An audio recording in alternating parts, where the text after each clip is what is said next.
നമ്മളിപ്പോൾ നിൽക്കുന്ന bullet train പാർക്കാണ്. ബുള്ളറ്റ് ട്രെയിൻ, മാർഗരറ്റ് ട്രെയിൻ, അതായത് ട്രെയിൻസിൻ്റെ ഒരു മ്യൂസിയം എന്ന് വേണമെങ്കിൽ പറയാം. അതിൻ്റെ എൻട്രൻസാണ് ഈ കാണുന്നത്. നമ്മൾ ഇങ്ങനെയാണ് കയറുന്നത്.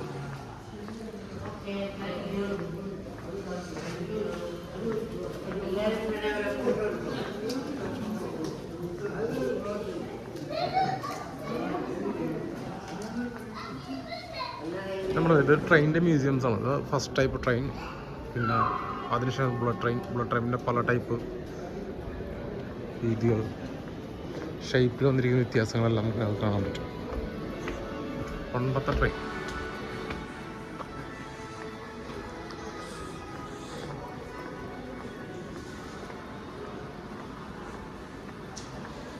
ഇതുണ്ടോ പണ്ടത്തെ ട്രെയിനിൻ്റെ ഉൾഭാഗം നോക്കി.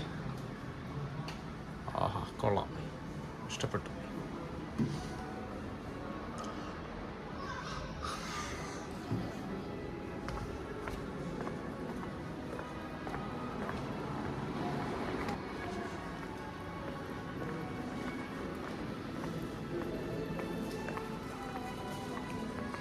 ഈ ട്രെയിനിൻ്റെ സൈഡ് വ്യൂ നോക്കി, എന്തുമാത്രം കോംപ്ലിക്കേറ്റഡ് ആണെന്ന് നോക്കി.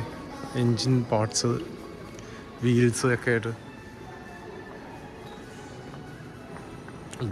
സോറി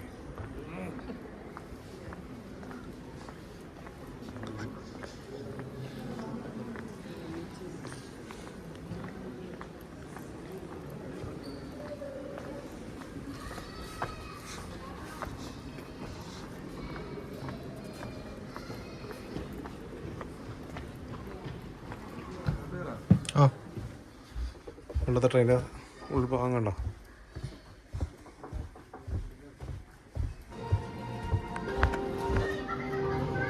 വാ, സൂപ്പർ. ആഹാ, കണ്ടോ? ഫസ്റ്റ് ജനറേഷൻ, സെക്കൻഡ് ജനറേഷൻ ട്രാമ്, പല ടൈപ്പ് ട്രാമ് അറ്റത്ത് കാണാം.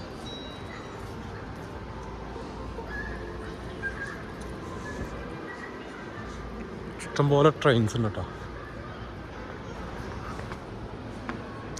ഇവർ നല്ല ഭംഗിയിലൊക്കെ മെയിൻറ്റെയിൻ ചെയ്യുന്നുണ്ട്. നമ്മുടെ റെയിൽവേ മ്യൂസിയത്തിലൊക്കെ പോയി കഴിഞ്ഞാൽ നമുക്ക് ഭ്രാന്തം. ഇത് ഒരു ഫുൾ കവർ ചെയ്ത് എയർ കണ്ടീഷൻ ചെയ്ത് നല്ല പോലെ മെയിൻറ്റെയിൻ ചെയ്ത് വെച്ചാണ്.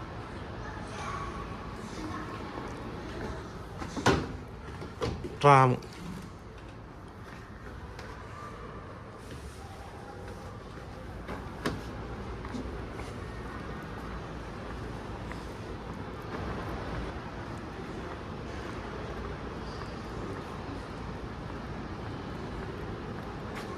ഇത് ഇത്രയും എഞ്ചിനാണോ? എഞ്ചിൻ്റെ ഉള്ളിലെ സാധനങ്ങളൊക്കെ ഉണ്ടോ?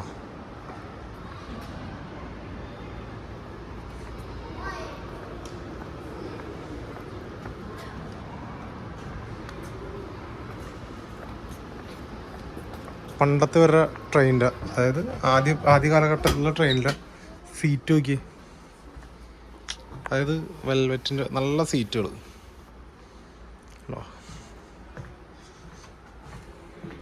നമ്മുടെ പോലത്തെ ഒക്കെ തന്നെ ട്രെയിൻ, പക്ഷേ കാണാൻ ഇത്തിരി സ്റ്റാൻഡേർഡ്. ഇത് നെറ്റ് കണ്ടോ?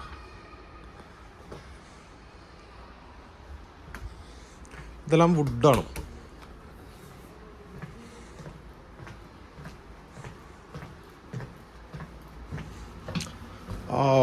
ഇതാണ് വാഷ്റൂം. ടോയ്ലറ്റ് ഫെസിലിറ്റി ഇല്ല.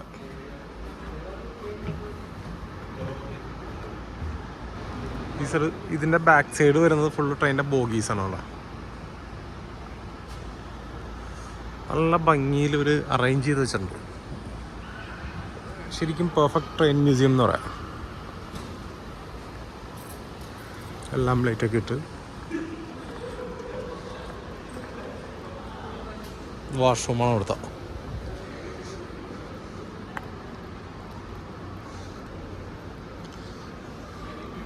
ഇത് ഫുള്ള് വെറുതെ ടെക്നോളജീസും കാര്യങ്ങളൊക്കെ, അതായത് ബുള്ളറ്റ് ട്രെയിൻ യൂസ് ചെയ്യാൻ ഉപയോഗിക്കുന്ന ടെക്നോളജീസും കാര്യങ്ങളൊക്കെ അവിടുത്തെ ആദ്യഘട്ടങ്ങളിൽ.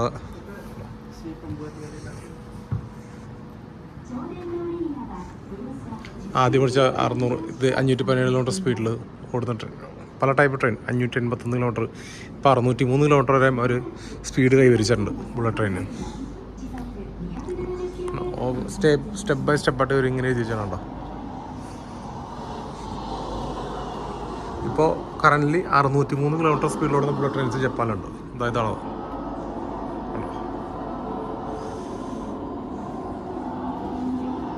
അവരിതാ ഇതേപോലത്തെ റൂട്ടിലാണ് പണിതിരിക്കുന്നത്. അത് മൗണ്ടൻസ് തുളച്ച് ഇതാണ് ബുള്ളറ്റ് ട്രെയിനിൻ്റെ എഞ്ചിൻ്റെ മോഡൽ. ബുള്ളറ്റ് ട്രെയിനിൽ കയറാത്തവർക്ക് എക്സ്പീരിയൻസ് ചെയ്യാൻ വഴിയുണ്ട് കേട്ടോ.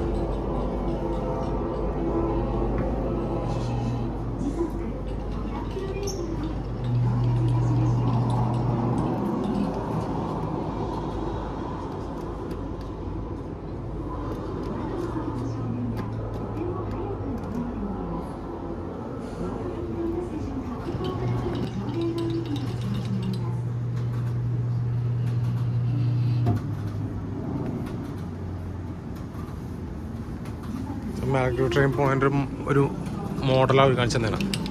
സ്പീഡ് കൂടുന്നതനുസരിച്ചിട്ട് സ്പീഡ് അപ്പോൾ സ്പീഡ് കൂടുന്നതനുസരിച്ചിട്ട് അതിൻ്റെ സൈഡിലുള്ള മാഗ്നറ്റിക് പവർ കൊണ്ട് ഇത് പൊന്തി ഹൈറ്റ് കൂടി വരും കേട്ടോ.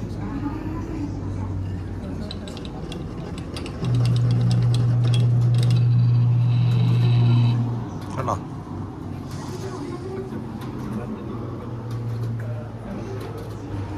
ഈ മാഗ്നോ ട്രെയിൻസ് എങ്ങനെ ഓടുന്നതിൻ്റെ മാതൃക കാണിക്കുന്നത്. ഇതിൻ്റെ 2 സൈഡിലും മാഗ്നറ്റ് വെച്ചിട്ടുണ്ട്. നമുക്ക് സെക്കൻഡാ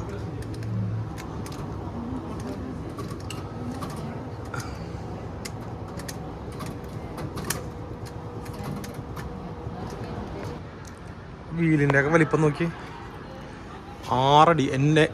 എന്നെക്കാളൊരു പൊടി, അതായത് എനിക്കൊരു 5 അടിക്ക് മുകളിൽ ഹൈറ്റ് ഉണ്ട് വീലിന്.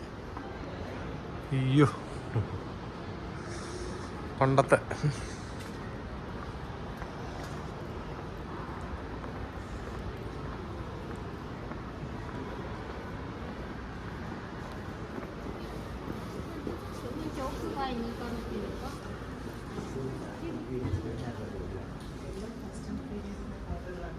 Nagoya city miniature.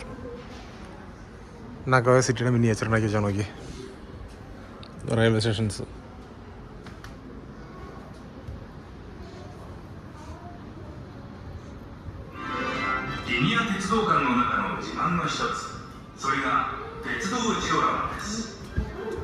鉄道模型が走るジオラマとしては日本最大級の面積を誇り、リニアや新幹線をはじめ東海道本線、中央本線、関西電線、高山本線などに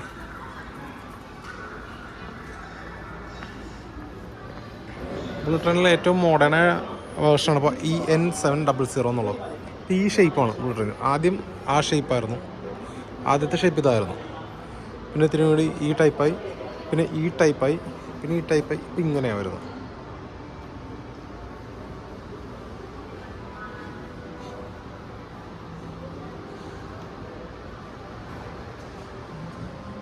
ഇതാണ് ബുള്ളറ്റ് ട്രെയിനിൻ്റെ പാലം വരുന്നു.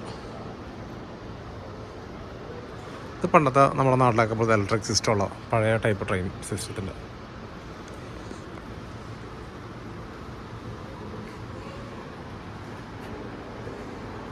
ഇതിൻ്റെ ഓരോ എൻജിൻ ഭാഗവും പ്ലാറ്റ്ഫോമിൻ്റെ, അതായത് ഇതിൻ്റെ മുകളിലോട്ടാണ് ബിൽഡ് ചെയ്യുക. ഇതൊക്കെ ട്രെയിൻസാണ്, പല ടൈപ്പ്, പല ഷേപ്പ്. ഇൻഫോർമേറ്റീവാണ് കേട്ടോ അതൊക്കെ. കുട്ടികളൊക്കെ ഉണ്ടെങ്കിൽ ഫ്യൂച്ചറാണോ ശരിക്കും. ആ സൈഡ് ഹിസ്റ്ററിയും ഇത് ഫ്യൂച്ചറും. പണ്ട് കാലങ്ങളിൽ ഉപയോഗിച്ചിരുന്ന അവർ കൺട്രോൾ ചെയ്യാൻ ഉപയോഗിച്ചിരുന്ന സിസ്റ്റമാണത്. പണ്ടത്തെ ടിക്കറ്റ് കയറി മറയും ചെയ്തിരുന്ന മൈനിങ് സിസ്റ്റം എല്ലാം ഒരു കംപ്ലീറ്റ് ട്രെയിൻ ഹിസ്റ്ററി മ്യൂസിയം ആണത്. ഇതേനാ ഇത് രസമാണ്. അതായത് ബുള്ളറ്റ് ട്രെയിനിൻ്റെ ഫ്രണ്ടിലെ ആ ഭാഗം ഇങ്ങനെയാണ് കേട്ടോ.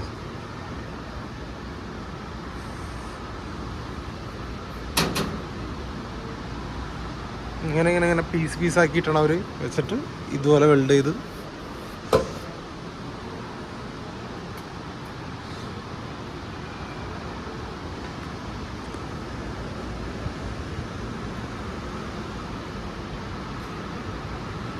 പണ്ടത്തെ സിസ്റ്റം വർക്ക് ചെയ്യൂല. ഇത് ട്രെയിനിൻ്റെ ഉള്ളിലിരിക്കുമ്പോഴുള്ള വ്യൂ ആണ്, പണ്ടത്തെ ബുള്ളറ്റ് ട്രെയിനിൻ്റെ ഉള്ളിലിരിക്കുമ്പോഴുള്ള വ്യൂ ആണ്.